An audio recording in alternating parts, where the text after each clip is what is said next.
Bienvenue dans la Bet Zone by DAZN Bet. On va se plonger tranquillement dans ce week-end de sport en vous donnant les meilleures cotes, les meilleurs paris à faire sur ce week-end de sport. On a pour cela notre tipster, Thomas Lost. Comment ça va, Thomas ? Eh ben impeccable et vous deux. J'espère que tu as bien affiné les cotes.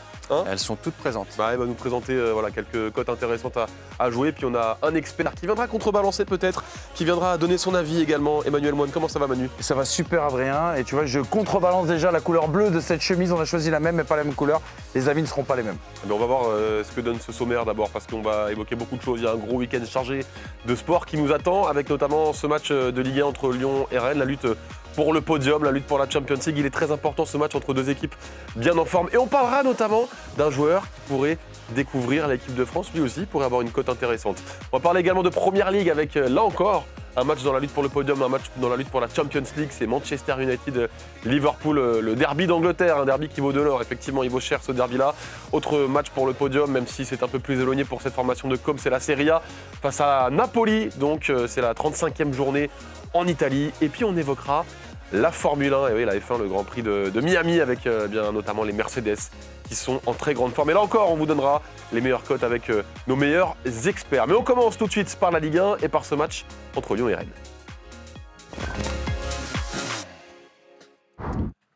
On rappelle que le jeu doit rester un plaisir et qu'il faut miser de manière responsable. Mais on a là deux formations qui sont quand même très en forme. Des Rennais, des Lyonnais qui vont s'affronter dans un match décisif pour la Champions League.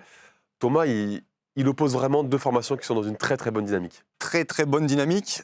Moi je suis plutôt team Rennes. Sur l'ensemble des derniers matchs, on a quand même 8 victoires en 10 matchs. Une seule défaite contre Lille, qui est l'équipe la plus performante depuis une dizaine de journées. Lyon, on a 3 victoires d'affilée. À Paris, d'accord, très belle victoire. Alfonso Moreira en feu. Par contre, contre Lorient, c'était pas terrible. Et contre Auxerre, c'était pas terrible. Malgré les 2 victoires, c'était plutôt poussif.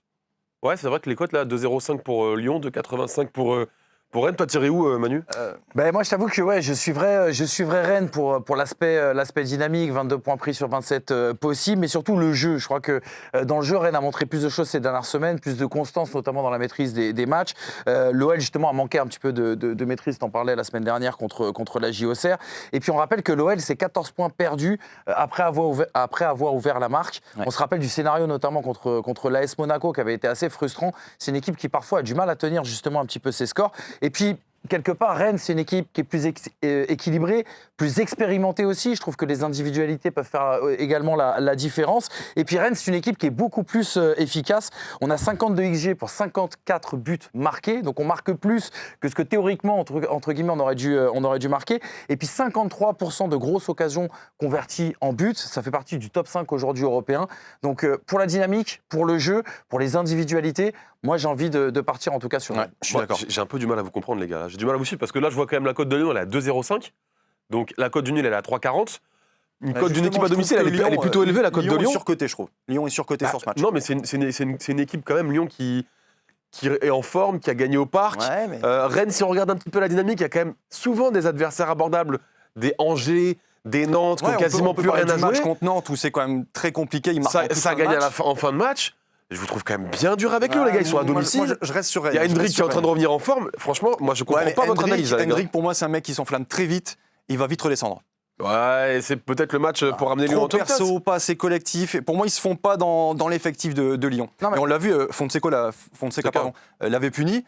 Ça lui a fait du bien, mais je pense qu'en fait, il prend trop ses aises, Hendrick, en fait. Non, mais la réalité de ce que tu dis, tu l'as dit, c'est un match décisif pour la qualification à la Ligue des Champions. Et peut-être que sur l'ensemble de la saison, on a plus tendance à voir l'OL aller en Ligue des Champions que le Stade Rennais qui connaît, on va dire, une période de mieux depuis l'arrivée de Francaise. Il y a aussi dans cette cote de 2,05 ce qui joue, c'est le fait que Lyon est une équipe qui est très à l'aise à domicile. Mais le problème, c'est que quand tu regardes le parcours aujourd'hui de Rennes, c'est une équipe qui est très très à l'aise à l'extérieur. 4 victoires sur ces 4 derniers matchs à l'extérieur. On a 3-0 à Strasbourg, 4-0 à Nice, 3-0 à Auxerre. Ils ont mis 4 buts à Brest. Alors attendez, on va faire la liste. Strasbourg, ils ont envoyé les remplaçants des remplaçants parce qu'ils jouaient la Coupe de France et il y avait la Coupe d'Europe. Nice, c'est une équipe qui est au fond du sac ou qui était au fond du sac au moment où Rennes les a affrontés. Ils jouent le maintien quand même. Non mais voilà, ils jouent le maintien, mais c'est une équipe qui était vraiment au fond du sac au moment où Rennes les a affrontés. Là, c'est Lyon. C'est quelque chose d'autre. Et franchement, toi, tu connais bien Fonseca. Je connais bien. T'aimes bien le LOSC. Ouais. Tu connais bien Fonseca. Tu l'analyses comment là dans ce sprint final ? Est-ce que c'est quelqu'un qui peut t'emmener, qui peut porter les Lillois dans le sprint final. Les Lyonnais. Les Lyonnais, pardon. Il avait porté les Lillois, donc qu'est-ce que t'en penses? Ouais, moi je reste quand même sur Rennes. En fait, je pense que Lyon a largement les moyens de gagner. Je dis pas le contraire. Lyon a une belle équipe, un bel effectif. Ok. Ils sont très bons au Groupama. Mais je reste plutôt sur Rennes. Et pour sécuriser un peu le pronostic, on a Rennes en drone au bet. Quand à 2,06, on parie sur la victoire de Rennes et on est remboursé en cas de match nul. En gros, ça sécurise un peu le Et c'est pronostic. combien la cote, ça? 2,06. Ah, c'est pas mal. Ouais, c'est pas mal. Ah, c'est pas mal. Après, le match nul à 3,40 aussi, la Ouais, cote, il peut elle est pas jouer, mal. hein. Alors par contre, sur les 10 derniers matchs entre Lyon et Rennes, à Lyon, aucun match nul. Ok, Soit victoire bah, de Lyon, soit victoire de Rennes. Il vient de me refroidir, Ah, mais moi, je Non, te mais après, crois. la stat, tu peux, De tu peux manière, aussi l'inverser. Hein, glaciale. ouais. Par contre, les deux équipes qui marquent, ça peut être aussi une cote, on va dire, Ouais, à jouer carrément. à Je mettre. pense qu'il y aura des buts. Je pense qu'il y aura des buts. Ouais, bah, 4 buts en moyenne sur ces confrontations, sur les 10 dernières confrontations, donc ça peut être une cote qui s'ajoute. t'as raison, Manu, de nous parler de but parce qu'il y a quand même le meilleur buteur de Ligue 1 qui entre en piste dans cette rencontre, Esteban Le Paul. Ouais. Et on sait qu'il a un objectif Coupe du Monde. Cet objectif Coupe du Monde, il passe par des buts dans les grands matchs. Lyon-Rennes est un grand match. Il y a une cote pour le but de Esteban Le Paul? La petite cote est plutôt sympa. Le Paul décisif du côté du Groupama, 1,95. Donc but ou passe 1,95. Très belle cote. Et pour ceux qui sont plutôt du côté lyonnais, on a Tolisso décisif, 2,17. C'est vrai que lui aussi, hein, il vise l'équipe de France, donc 2,17, c'est une cote qui peut être intéressante. Les deux buteurs, d'ailleurs, ça peut être intéressant aussi, Manu. Ouais, les deux buteurs peuvent être intéressants. Il y a une histoire dans l'histoire avec Esteban Le Paul qui est passé par le centre de formation de l'OL, qui a été jugé trop frêle, trop petit physiquement pour pouvoir s'imposer au haut niveau. Et c'est vraiment un garçon, Esteban Le Paul, de caractère, qui a connu une descente aux enfers derrière en repassant par le national pour mieux rebondir, à Orléans, à Épinal. Et quelque part, je pense que ces joueurs sont toujours animés d'un sentiment de revanche dans ce genre de cas. Et vu le caractère et la personnalité du mec, c'est impossible que ça joue pas justement, et bien sûr sur le match qui nous attend ce week-end. C'est vrai que le scénario, il serait complètement dingue parce que C'est le incroyable. gars qui a été sorti du centre de formation, qui n'a pas été jugé assez bon, Une et belle qui derrière peut envoyer son équipe en Champions League tout en éliminant un peu Lyon de la course à la Champions. Bon, évidemment, il restera des matchs, mais c'est vrai que la revanche, elle serait belle. Esteban Le Paul en équipe de France, ma question, elle est claire. Est-ce que tu y crois, Thomas? J'y crois, mais ça va être compliqué. Ouais. Il le mérite. Pour moi, il le mérite. On a une super saison. C'est un joueur complet qui marque dans tous les sens. Il est bon de la tête, du pied gauche, du pied droit. Peu importe la position, il sait marquer un but. Il le mérite, mais on connaît Deschamps. Il y a ses favoris, il y a ses joueurs préférés. Et pour moi, le débat, c'est pas Esteban Le Paul Ouais, en équipe du monde. j'ai en l'impression. Coupe du Monde. C'est Kolo Muani C'est ça. versus Esteban Le Paul. J'avais l'impression que tu avais quelqu'un dans le pif, là. Quand tu as commencé ta phrase, je me suis dit, ouh là là, Thomas, il va sortir un joueur. La semaine passée, c'était qui Habib Beye. Habib Et Beye. ben cette semaine, c'est Kolo Muani. Et pourquoi, Colomani, tu penses qu'il a pas sa place en bleu? Pourquoi tu sélectionnes un joueur en équipe de France? Par rapport à ses performances, par rapport à sa saison. vécu c'est en pas bleu. Forcément, une logique de groupe. Son expérience en bleu, sa logique de groupe, effectivement. C'est Il a quoi les plein de raisons, performances plein de de paramètres. Kolo Muani? Les performances de Kolo Muani, c'est j'ai bien joué à Francfort en 2023. Non, en équipe de Depuis- France. Non, mais- il a été décisif à l'Euro. Ouais, mais Et surtout, il rentre, Sa dans une saison. finale de finale de Coupe du Monde où justement il apporte de l'impact et c'est ça qui compte aux yeux de Didier C'était il y a Deschamps. 4 ans après, Manu. C'était il y a Ah 4 ans, mais c'était performance en équipe de France. C'est comment tu peux te fondre dans un groupe équipe de France. Guy Stéphane a dit, par exemple, il y a quelques semaines dans la presse quotidienne régionale, qu'il n'y aurait aucun joueur appelé à cette Coupe du Monde qui n'aurait pas été appelé auparavant en équipe de France. Donc, de facto, Esteban Le Paul, malgré ses performances en Ligue 1, ne sera pas à la Coupe du Monde. On veut tous avoir cette belle histoire, le Ah, bien fameux sûr. Ribéry de 2006, justement, qui venait des étages en dessous et qui avait eu cette trajectoire ascendante. Mais aujourd'hui, il n'a pas de vécu en équipe de France. Est-ce que être meilleur buteur de Ligue 1, c'est un argument? Absolument pas, avec Didier Deschamps qui privilégie l'expérience dans les grands clubs, l'expérience dans les grandes compétitions. Kolo Muani, c'est un but en 26 matchs en première Oui, mais ligne. il connaît le groupe et il sait qu'il n'aura pas de Après, problème il connaît le avec. groupe, il connaît le groupe. il Pour co- moi, Kolo Muani, c'est une fraude. Alors, c'est Bah, un c'est peu une dur, fraude, c'est un peu dur sur la fraude, carrière. non. Qu'il soit sur une Attends, saison compliquée, j'entends, tu vois. Paris ne sait même plus quoi en faire.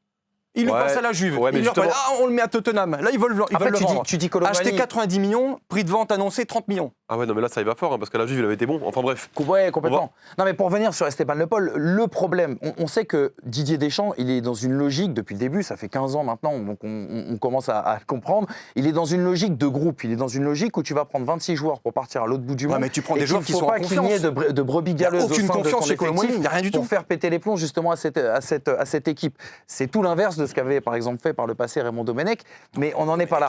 On n'en est pas là. Ce que je veux dire par là, c'est qu'il n'y a pour moi aucune chance. J'aimerais comme toi qu'Esteban Le Paul soit en équipe de France. Il n'y a aucune chance qu'Esteban Le Paul Je suis d'accord avec toi, soit- mais il soit- le mérite soit à la- beaucoup soit à la plus Coupe qu'un du Kolo Monde. Muani ou pourquoi pas d'un Mateta. Après, les perfs sont toujours aussi intéressantes en Coupe d'Europe. Or, Esteban Le Paul ne Je suis la joue pas. d'accord. Kolo La Muani Coupe d'Europe. connaît Et la on va Ligue des terminer Champions. sur ces bons mots, Ouais. comme ça donne l'impression que j'ai eu raison. Et on va partir sur le quiz, messieurs. Ah, le petit petit quiz. quiz. Effectivement, on va vous opposer tous les deux. Allez. On a parlé de Lyon, on a parlé de Rennes. On va parler de joueurs passés par les deux clubs et qui ont connu une sélection en équipe de France. Ils sont pas nombreux, donc vous allez voir, ça risque d'être compliqué. On va faire travailler un petit peu vos Alors, ils sont méninges. passés par Rennes Et par Lyon. et par Lyon. Et par ont été l'équipe de sélectionnés. France. Ils ont au moins une sélection en équipe de France. Minimum une sélection. Il y en a quelques-uns qui n'ont qu'une sélection, voire un qui a qu'une sélection. C'est un petit indice. Première question, je suis formé à Rennes. Je me suis révélé à Bordeaux, où j'ai complètement explosé, avant d'être un gros flop de Lyon. dans les Gourcuff. Bien joué. 1-0 pour Thomas.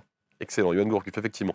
Deuxième question, formé à Lyon, j'ai relancé ma carrière à Rennes. Alors celui-là, il est un peu compliqué. Avant de terminer en Espagne, à Majorque, puis Santander. Aujourd'hui, je suis consultant.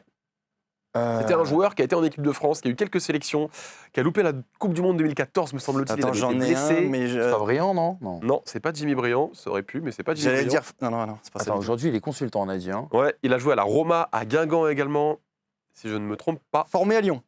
Formé à Lyon, c'était un prodige à Lyon. Il marquait des coups francs de zinzin dans les années 2010. Attends. Lyon, il est passé par Lyon, Rennes, Espagne. Alors Rennes, c'est bien plus tard. C'est Malou... Non, Malouda. Attends. Non, c'est pas Malouda. Ben Arfa. N'importe quoi, il passe Non, par c'est pas Ben Arfa. Putain. Cataclysme de ce gars. C'est un joueur qui était à la cave en fin de carrière. Qui était à C'est un petit jeu de mots, mais on va pas épiloguer là-dessus. Il est dur celui-là. Non, ça va. Attends. Lyon, Rennes, Formé à Lyon. Majorque. Prodige lyonnais. Dans les années 2010, début des années 2010, il fait la Coupe du Monde 2014. Il fait la Coupe du Non, Monde. pardon, il est blessé juste avant la Coupe du Monde 2014. Il est sélectionné, mais il fait pas la Coupe du Monde. Putain, mais je l'ai pas. Et il doit déclarer à la forfait. Roma, t'as dit, hein? À la Roma. Clément Grenier. Clément Grenier, Oh, tout putain, à fait. Clément Un Grenier. partout. Ah, exact, compliqué, et consultant, les gars, j'ai vu l'autre fois, j'ai dit, qu'est-ce compliqué. qu'il fout là Consultant, Ah, oui. effectivement. Le troisième, vous l'avez cité tout à l'heure, donc ça va être de la rapidité. C'est un prodige formé à Lyon qui s'est relancé Ben Arfa. à Rennes. Effectivement, bien joué, Thomas. Il est réactif aujourd'hui, 2-1. Il a un cerveau qui va Pour très, très Thomas, vite. le quatrième, lui aussi, il a été cité, formé au Stade Rennais, passé par Lyon, par Bordeaux. Il compte 5 sélections en équipe de France. En revanche, il n'a jamais disputé de grandes compétitions internationales. Jimmy Briand. Jimmy Briand, de Briand, partout. tu l'avais dit. ouais. Ça veut dire quoi? Ça veut dire que le dernier va vous départager. Ok. Attention, parce que celui-là, il est ardu. Vas-y. Faut que mon cerveau il se mette en. Passé par Rennes, Lyon, Monaco, Saint-Étienne. J'ai la particularité d'avoir joué pour l'équipe de France et pour la sélection de Martinique. Gomis. Il Non, n'a- ah non. Lyon, Rennes, Monaco, Saint-Etienne. Il n'a qu'une seule sélection avec Lyon, l'équipe de Rennes. France. Monaco. C'est vrai qu'on a tendance à l'oublier en équipe de France et pourtant il a bien sa sélection. Wiltord. Bah non, pas Wiltord, Non, je suis non, con. non, Une attends. sélection. Il a joué à l'URN aussi, Wiltord, mais Bah ouais. c'est une seule sélection. C'est un joueur des années 2000, un buteur des années 2000, qui marquait beaucoup de buts en Ligue 1. Attends, Lyon, Rennes, Je vais vous laisser 10 secondes, les gars. Lyon. Son prénom, c'est Frédéric. Ah, Piquion. Et il Piquion. pique. Ah, Piquion. putain. Ah, la victoire pour Manu Moine, bravo. Ouais, belle victoire, 3-2 Des pour Manu cerveaux Moine. très réactifs. Non, J'espère que tu te rattraperas sur le prochain quiz, mais nous d'abord, on va passer Bon, ça va, je sur m'incline 3 de l'autre le fois, c'était match 5-0. entre Manchester et Liverpool. On réagit hein, sur le hashtag Benzone, sur les paris évidemment, que l'on va vous proposer. Mais tout de suite, on se dirige vers l'Angleterre donc et la Première Ligue. Putain, pique. On vous a titré un derby qui vaut de l'or. Ouais, effectivement, il coûte très très cher ce derby parce qu'on a l'équipe de Manchester de United qui, sous les ordres de Carrick, est quand même bien revenue. Une formation de Liverpool qui finit un peu en tirant la langue. C'est vrai que ce match, on a l'impression qu'il sera peut-être plus compliqué pour les Reds que pour les Red Devils. Moi, avantage Manchester United, Ouais. direct. Déjà, je suis un grand fan de Manchester. Je suis nostalgique de cette époque, 2007, 2008, 2013, la fin de Ferguson, les Ryan Giggs, les Paul Scholes, les Rio Ferdinand. Et on a Manchester depuis Carrick. On a Manchester depuis Carrick qui revient très très bien. 9 victoires, 2 nuls, seulement 2 défaites. C'est vrai qu'il est chaud, Carrick. Hein. Il est très très chaud. En fait, il a redonné une âme à cette équipe. Ouais. Amorim, c'était catastrophique. Les joueurs, ils s'entendaient plus. Il n'y a plus rien qui se passait. Il n'y a rien qui allait, quoi. Ah, Amorim, c'est terrible. Hein. La fin C'était de l'histoire, horrible. on va pas épiloguer, on va tout de suite passer sur Carrick, mais effectivement, Amorim, c'était compliqué. Hein. Bah, c'est surtout Il était temps qu'ils partent. Là, il y a un vrai changement. Ouais, carrément.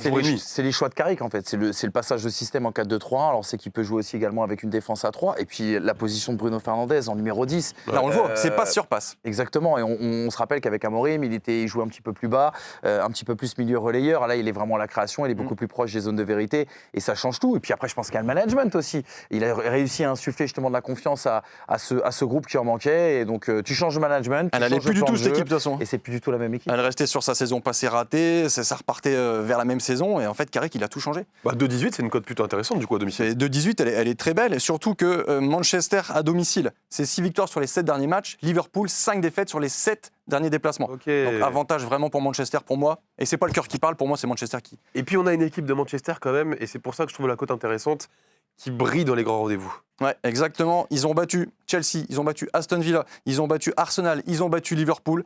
C'est une équipe qui réussit très bien contre les gros. Donc Ils ont battu City aussi d'ailleurs, je crois. ils ont battu City 2-0 au match aller. Exactement. Après, on se rappelle quand même qu'il y a différents scénarios là, dans tous les matchs qu'on vient de citer, notamment contre Arsenal où tu subis. Il a envie de tempérer la coque, lui. Il a envie de tempérer alors qu'on était d'accord pour le coup, les gars. On était d'accord, Manu. En vrai, je suis d'accord. Si tu dois mettre la maison sur quelque chose, tu serais tenté de jouer la sécurité. On ne joue jamais la maison, évidemment. On évite tout risque et on mise responsable. C'est important. Moi, je me méfie quand même de cette équipe de Liverpool, surtout que contre Brentford, j'ai vu une équipe de Manchester qui était beaucoup plus pragmatique en deuxième période, beaucoup plus prudente, beaucoup plus frileuse, et que, on le sait, Liverpool a toutes les armes pour gêner justement le Manchester de Carrick. Donc moi, je pense qu'on aura un Manchester qui sera beaucoup plus compact, un bloc peut-être beaucoup plus resserré, et un bloc qui va commencer ce match en étant, à mon avis, plus appliqué à bien défendre qu'à essayer justement de trouver des brèches dans cette équipe de Liverpool. Et puis bon, les gars, c'est quand même un match, un Manchester-Liverpool. C'est un match quand même, on le sait, avec une énorme rivalité. Liverpool a raté sa saison, c'est le moment justement totalement ratée, la saison. de rattraper un petit peu les choses. Donc moi, pour le moment, j'irai plus. Moi, je pense qu'on n'aura pas un match fou, on aura un match qui sera très tactique, et je serais presque tenté de mettre une petite pièce sur le nul à 3,40. C'est pas mal. Vous voyez qui sur le podium entre Manchester et Liverpool? Petite question comme ça, si on devait miser sur une équipe sur le podium en fin de saison. La question entre Manchester et Liverpool. Ouais, en fin de saison sur le podium. Clairement Manchester. Sur l'ensemble ils ont l'avantage des sur points. la dynamique. Sur la Ils ont l'avantage de la dynamique. 2026, Manchester direct. Ouais, et Liverpool qui finit la saison en tirant la langue, on le disait, il y a des blessés, il y a des absents, Mohamed Salah qui n'est plus là. Moi, je les vois terminer 5e à peu près, Liverpool. C'était une année de transition, ils ont un petit matelas, ils ont 8 points sur Brighton, donc aujourd'hui, c'est difficile d'imaginer que Liverpool ne se qualifie pas pour la Ligue des Champions. L'essentiel sera sauf, tu travailles avec un nouvel effectif, la question de slot va peut-être se poser aussi à un moment donné, et voilà, mais en tout cas pour une année de transition, tu te qualifies pour la Ligue des Champions, c'est pas une réussite, mais tu peux bâtir et capitaliser pour l'avenir. Toi, tu me dis, faut qu'il dégage Arne Slot, pour moi, c'est choix tactique, on le voit contre le Paris Saint-Germain au match retour en quart de finale. À quel moment tu mets pas Salah titulaire? T'as 2 buts de retard, tu mets pas Salah. Tu mets Isaac qui revient de blessure de 5 mois. L'amigo Salah, quand on parle de tirer la langue, lui, il a bout de souffle, ça notre reste ami. un mec des grands rendez-vous quand même. Même s'il fait une saison ratée, Et il ça sera reste Salah. Et il sera pas là, malheureusement. Et il sera pas là, il est blessé. Qui pourrait marquer pour Liverpool? Qui pourrait Alors pour changer le cours de Liverpool, ce match? si on parle de Liverpool, Gakpo 3,41, ça peut être pas mal. Isaac, pour moi, je le bannis. Et Fernandez. C'est vrai, Isaac, tu mets croix Il n'est dessus. pas en forme, il n'est pas en forme. Ah ouais. Le mec, quand il rentre, il se dit mais qu'est-ce que je fais sur le terrain? À un moment donné, il aura bien le déclic, Thomas. Non. Donc, plutôt Gakpo 3,41. Radical. Fernandez décisif, on le sait que 19 passes, 20 passes illégales De Bruyne, 21 passes, il bat le record. Donc décisif 1,64 et Cesco buteur qui est en forme 2,22, mais à voir si Cunha est titulaire à la place de Cesco. C'est vrai que la cote de Fernandez, elle est pas mal. Hein. Si tu mises Fernandez plus Manchester vainqueur du derby, c'est pas mal. Hein. Et puis celui qui frappe les pénaltys. C'est lui qui frappe les pénaltys. C'est ça aussi qui peut faire la différence. Puis on l'a dit, voilà, on retrouve un Bruno Fernandes des grands soirs et des grandes après-midi depuis que début de saison Michael Carrick est arrivé, avec son repositionnement, le fait qu'il ait les clés du jeu. Donc voilà, c'est quelque chose d'important. Juste pour terminer, je sais qu'on était sur les cotes individuelles, mais il faut jamais oublier le drame qu'a touché Liverpool ces derniers mois. Et évidemment. Qui, je pense, pèse énormément aussi dans l'attitude, dans l'histoire et la narration de cette saison. Non, et c'est pour ça que peut-être sur un match comme ça, un match où il te faut un supplément d'âme, peut-être que Liverpool peut faire quelque chose. Je suis complètement d'accord, on a trop tendance à oublier ça, et c'est vrai que pour Arne Slot, effectivement, la saison 2 a été plus compliquée, mais il avait réussi une saison 1. La saison 1 était parfaite. Parfaite, il y a une élimination en Champions, mais sauf février, une très bonne saison 1, et c'est vrai que devoir gérer ça dans un effectif, c'est quand même quelque chose de terrible. Donc ça donne des circonstances atténuantes. Pour moi, en fait, ils ont raté leur mercato. À cette équipe de Liverpool qui, effectivement, a de son... Trop d'argent pour... Ekitike, c'est une bonne recrue quand même. Malheureusement pour lui, il s'est blessé au mauvais moment. Oui, effectivement, dans le sprint final. On lui souhaite bon établissement. On vous rappelle que vous pouvez réagir sur le hashtag DAZNBet, et on va passer à la Serie A qu'on vit sur DAZN avec ce match entre Côme et Naples. Alors, on vous rappelle qu'il faut miser responsable, évidemment, sauf que Thomas, toi, tu nous donnes pas envie de miser responsable quand tu nous annonces des cotes comme le 0-0 entre l'AC Milan et la Juve. Elle était incroyable, non? Franchement, bien joué. Elle était incroyable. Franchement, bien joué, parce que c'est vrai que le match était très fermé et que ça avait tout du 0-0. C'est ce que j'avais dit, il y avait eu 0-0 sur les 2 années précédentes, il y avait eu une fois un 0. Pour moi, le 0-0, c'était cadeau. Bien joué. Et ce match entre Côme et Naples, tu le vois comment, du coup? Parce qu'il y a 0-0 à l'aller, je tiens à le dire. Effectivement. Effectivement. Pour comme Naples, je vois plutôt un avantage Naples. Pour moi, ça reste quand même une équipe qui est beaucoup plus expérimentée que Côme, et la cote à 2,95, je la trouve vraiment pépite. Et on a... C'est vrai qu'elle est belle. Hein. C'est vrai qu'elle est belle, McTominay, décisif, 3,93. Pour moi, c'est le mec qui distribue toutes les bonnes balles. Et il y a une petite passe D, 3,93, elle est cadeau aussi. Et puis il tire beaucoup, il a tiré 10 fois au but contre la Cremonese, donc sur la dernière journée. Ton analyse, toi Manu, cette équipe de com, c'était la hype de la Serie A, tu la vois quand même revenir contre Naples ou pas? Ah, clairement, les gros hipsters de la Serie A que nous sommes ont adoré le parcours du Como 1907. C'est une équipe qui, mine de rien, un point pris sur les 4 derniers matchs. Il y a l'élimination en demi de Coppa d'Italia dans un scénario complètement fou. À la Comasque. Ouais, exactement, à la Comasque, avec énormément de panache, mais finalement, ça n'a pas suffi. Je pense que ça pèse un petit peu dans les têtes. Il y a la victoire contre Gênes le week-end dernier, mais honnêtement, on n'est pas rassuré dans le contenu. On sent que cette équipe est moins protagoniste, a moins d'énergie, moins de velléité offensive, ce qui avait fait justement le sel et le piment un petit peu de cette saison, et puis moins de justesse aussi dans les 20 derniers mètres. J'ai l'impression que cette équipe, en fait, cet effectif, il est quand même assez jeune, il manque un petit peu d'expérience, et il commence à subir un petit peu la pression de cette fin de saison. Ils sont aussi beaucoup plus attendus au tournant. Ils ont été beaucoup observés parce qu'on l'a dit sur l'antenne de DAZN, c'était l'équipe coup de cœur un petit peu de cette saison. Et le jeu de Fabregas, je trouve qu'il est de plus en plus contré. On voit des équipes qui cèdent justement la possession, qui vont les piquer en transition, qui jouent aussi également sur leurs faiblesses. Et puis, il y a un trop-plein de dépendance à Nico Paz. On l'a vu, Nico Paz est sorti sur blessure la semaine dernière, et derrière, l'animation offensive de Com a été très compliquée. Et je ne serais pas étonné que Conte joue là-dessus et appuie justement là où ça fait mal. Je pense que c'est typiquement l'entraîneur qui peut leur poser problème. La seule chose qui me semble, pour lesquels je garde un tout petit peu d'optimisme pour Com, c'est le fait de jouer à domicile, parce que c'est très très très compliqué d'aller jouer là-bas. Mais quoi qu'il se passe, ils auront quand même fait une très belle saison. Bravo à eux. Effectivement, mais ils sont à 3 points de la Champions League. Ce match, il est important. Comme de Naples, pardon, tu parlais d'Antonio Conte. Il a récupéré beaucoup de ses éléments. Ça, c'est quand même très cool pour Antonio Conte. La cote à 2,90, quand tu as McTominay, quand tu as Anguissa, quand tu as De Bruyne qui reviennent tranquillement. 2,95. 2,95, c'est vrai que ça commence à être intéressant. Très belle cote, très belle cote. Allez, on va jouer, les gars. Mais avant ça, on voulait quand même vous parler d'un truc très intéressant, DAZN 48. Je ne sais pas si vous avez entendu parler de cette nouvelle initiative DAZN pour placer les fans de football au cœur de la Coupe du Monde de la FIFA 2026. Petite bande-annonce, on regarde. Oui, toi là. You wanna do this?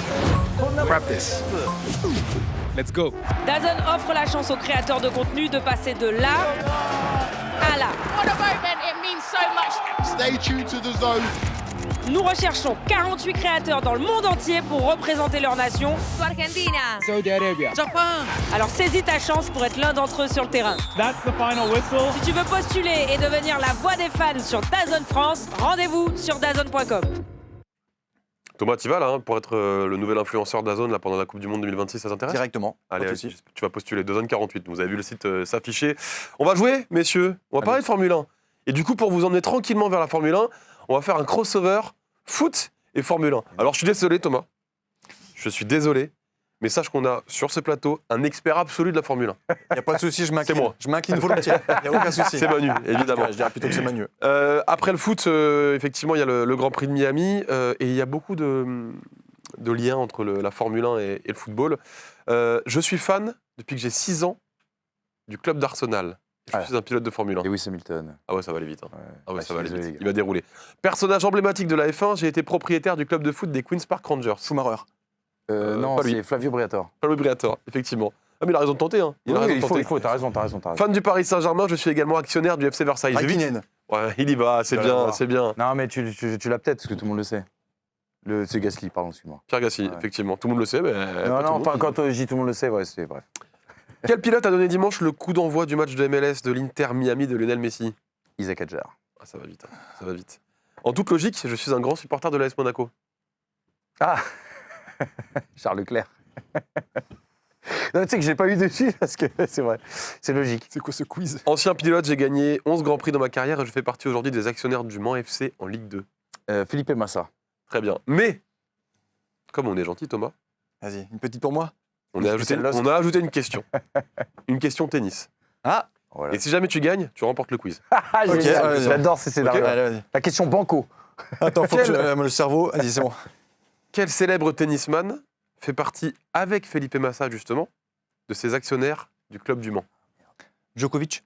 Voilà, c'est gagné. Ah. Allez hop, victoire de Thomas dans ce quiz, vraiment bravo, parce que tu t'es bien battu, tu t'es bien Merci. défendu, J'ai tout donné. t'as offert une résistance exceptionnelle face à incroyable. Manu, qui pourtant est un expert de Formule 1. Donc c'était serré quand Dominer même. n'est pas gagné. Ouais. Très décevant. Après, je veux dire, je l'ai laissé gagner. Il me faisait un peu de peine ce matin. J'ai dit, bon, je vais te laisser gagner. Bravo Manu, c'est bien. C'est vrai que j'étais c'est horrible bien. sur Tu le t'es- quiz Tu t'es bien foot, battu faut toi le aussi. On va parler du Grand Prix du week-end, donc, et direction Miami, la Formule 1.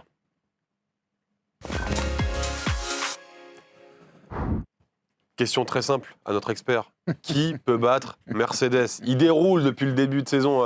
Visiblement, la nouvelle réglementation avantage vraiment cette écurie. Ouais, exactement. Mercedes, alors pour vous remettre en contexte à ceux qui ne suivent pas la Formule 1, la Formule 1 a connu cet hiver la plus grande révolution en 75 ans d'histoire, c'est-à-dire qu'on a tout changé, les moteurs, l'aérodynamique, les châssis, les pneus, bref, il n'y a que le volant en fait, qui reste à peu près le même. Et Mercedes s'excelle parce que justement, ils ont produit tout simplement le meilleur moteur. Le moteur leur donne un avantage qui est vraiment décisif et devrait leur donner un avantage décisif sur tout au long de cette saison. Mais on le voit, Thomas, toi qui es un vrai parieur, on voit que ces cotes, mine de rien, elles sont quand même très élevées pour des favoris. Oui, parce que Russell et Antonelli, c'est les deux pilotes de Mercedes, exactement. Russell à 2,20, Antonelli à 2,27. On se dit, ok, c'est les grands... Les marchés ont un doute. Voilà, c'est les grands favoris, mais les marchés ont un doute. Pourquoi ils ont un doute? Parce que là, en fait, on sort de 1 mois de pause forcée avec le contexte au Moyen-Orient et l'annulation de 2 Grands Prix. Ça a donné 1 mois pour les autres écuries pour travailler, qui vont apporter des nouvelles pièces. Et la situation à Miami, c'est que Mercedes n'apportera pas d'évolution sur la voiture ou des choses spécifiques, un aileron arrière qui est dédié à Miami, ça c'est du classique. Et par contre, McLaren va arriver avec une nouvelle voiture. La dernière fois que McLaren nous a pondu une nouvelle voiture en cours de saison, c'était 2023 et ils ont produit la meilleure voiture. Leur astuce, c'est la copie. Ils regardent ce qui marche bien chez les autres voitures et les appliquent à leur propre voiture. Donc la cote Piastri, qui était pas loin d'ailleurs de gagner au Japon, il y a 1 mois, elle est belle, hein. très intéressante. Elle est fat, parce que, elle est fat. On mise responsable, mais elle est fat. Exactement, elle elle est très fat, elle peut se tenter. Et puis il y a Ferrari qui va arriver aussi également avec un nouveau package. Donc les concurrents arrivent avec des nouveautés, Mercedes n'a pas de nouveautés, donc peut-être que les marchés se posent la question de savoir s'il ne va pas y avoir un bond en avant de la part des contenders. Et puis il y a un dernier point qui est très important en Formule 1, c'est la météo. Il devrait pleuvoir à Miami ce dimanche et ça peut complètement rabattre les cartes parce que le facteur voiture est à minorer par rapport au facteur pilote. Et là, on peut carrément foncer sur les légendes de la pluie en Formule 1, peut-être pourquoi pas un Lewis Hamilton, voire peut-être un Max Verstappen en difficulté sur la Red Bull, mais on le sait, c'est le meilleur pilote de la grille sous la pluie. Ouais, c'est intéressant du coup. C'est peut-être le Grand Prix sur lequel il faut miser, ce Grand Prix de Miami. Il y a des grosses cotes qui peuvent tomber. Ce mois forcé et donc cette pluie. On va conclure tranquillement cette émission avec le tu bêtes ou t'es. Au choix, messieurs, soit vous me suivez sur le pari, soit vous me renvoyez dans mes 22 et je suis bête. Donc je vais vous proposer différents paris, puis vous me dites si vous suivez ou pas. Bête ou t'es bête? Allez, go. Bête ou t'es bête. Le premier, Marseille finira dans le top 5 de Ligue 1. Qui y va? De manière très responsable. Très responsable. Vraiment, soyez vraiment très responsable. Là, le blanc KU veut tout dire. On réfléchit trop. Tu pars du principe que ça PSG... Ça y va pas. Non, mais ça y va pas. Ouais, non. Je vais dire non, ils y vont pas. Ouais, bon, je suis bête. Non, mais la dynamique des autres est telle et la dynamique de l'OM est tellement compliquée que t'es bête. Après son but contre l'OM, Eli Wahi, le Niçois, récidive et marque face à Lens, son autre ancien club. Bête. Ouais, bête aussi, j'ai envie d'y aller. Petite cote, ouais. Effectivement, il est bien en forme. En plus, avec ce but, il le marque. Je l'avais dit, c'est un mec, quand il est en avant, il joue bien. Là, je pense qu'en ce moment, c'est un peu la star de Nice, donc je pense qu'il peut marquer contre Lens. Et on sent vraiment qu'il est animé d'un truc de revanche, là. Ouais, c'est exactement ça. À l'image du match contre l'OM, tu l'as très bien dit. Puis je pense que c'est un mec aussi, c'est un mec qui marche beaucoup à la confiance. On l'a vu dans des trous très bas. Et là, il a l'air, en tout cas, en pleine maîtrise. Quand il est en confiance, il marque et... Ouais. Actuellement, c'est le cas. Moi, j'irais même sur un doublé, tiens. Un doublé, peut-être pas. Moi, je pars sur un partout, donc un petit but de Wai. Je vais sur le doublé. Côté niçois qui parle. Qu'est-ce qui te fait dire que c'est le côté que j'aime le Nice, que j'aime d'amour, Eli Wahi. Le Paris Saint-Germain se qualifie en finale de la Champions League. Non. Ah ouais? Non, moi, je reste encore sur mon Bayern. Après ce 5-4 légendaire. D'accord, 5-4, match de fou, match de boxeur. Par contre, il n'y a qu'un but d'écart. Et s'il y a bien une équipe qui peut remonter 1 but, 2 buts, 3 buts, c'est bien le Bayern. Ouais. Non, j'y vais en bête, moi. J'avais un doute un petit peu comme toi, parce que j'ai trouvé que sur la gestion de certains temps faibles du côté du Paris Saint-Germain, je pensais que le Bayern gérerait beaucoup moins bien ses temps faibles que le PSG. Ça n'a pas été forcément le cas l'autre soir, c'était un match fou, mais le Paris Saint-Germain a pour moi beaucoup plus d'expérience à ce stade-là de la compétition, donc fera la différence au retour. Monaco qui tape Metz. Monaco à Metz. Bête. Ouais, bête. Il y a quand même moyen à Metz. Après, Monaco, ils finissent pas la saison, les gars. Hein. Exactement. Ils sont dans le dur, Monaco. Hein. Ils sont dans le dur. Défaite on a vu 4-1 un Metz Paris très FC, bon, 2-2 contre Auxerre, 2-2 à Toulouse. Après, là, c'est Metz. Hein. Désolé, Joris. Hein. Mais non, je vois même un 3-1, 4-1, un truc comme ça. Ouais. Ok. Ouais, une grosse qualif à aller chercher. Enfin, il y a énormément d'enjeux pour l'AS Monaco dans cette fin de saison. Donc tous les deux, ça bête. Surtout que Metz, voilà, ils savent qu'ils... Mathématiquement, c'est pas fait, mais ils le savent, ils sont déjà en Ligue 2. Quoi. Un pilote français qui finit dans le top 5 sous la pluie de Miami, Manu. Non, t'es bête. Non, t'es bête, j'y vais pas. J'y vais pas parce que... Je fais confiance à Manu aussi. Hein. Non, j'y vais pas parce que Isaac Adjar a pu avoir quelques petits soucis sous la pluie par le passé. C'est pas forcément le terrain de jeu qu'il apprécie. Ocon peut tirer son épingle du jeu. Et Il est c'est un bon, garçon Ocon, sous la pluie, ouais. Quand il y a du grabuge... Après, c'est la voiture qui est compliquée. Voilà, c'est ça. Et quand il y a du grabuge, c'est quelqu'un qui arrive toujours à faire le bon call, la bonne stratégie. Gasly à la voiture. Mais honnêtement, non, top 5. En fait, c'est pas tant qu'ils n'ont pas le talent pour le faire, c'est plus que devant, il y a des pilotes qui, je pense, ont un meilleur matos et partiront plus haut pour faire le top 5. Les Verts qui remontent en Ligue 1, l'AS Saint-Etienne. Dans une période très complexe, une dynamique bien sombre. Eh ben, j'ai envie de dire bête. Parce que rappelle-toi que la dernière fois qu'ils sont remontés en Ligue 1, ils avaient eu comme ça une saison en dents de scie. C'est vrai, mais ils avaient beaucoup d'avance. Ils avaient beaucoup d'avance, mais avec des gros temps forts, des gros temps faibles. Ouais, mais et je me dis que poussé par un deuxième homme et avec un effectif qui est quand même largement au-dessus du lot, à un moment donné, ça pourra payer. Ouais, pareil. Yannick Sinner qui gagne Roland Garros. Je sais que t'aimes bien le tennis, Thomas. Ouais, Sinner qui gagne Roland, c'est ouvert. Alcaraz forfait. Ah oui.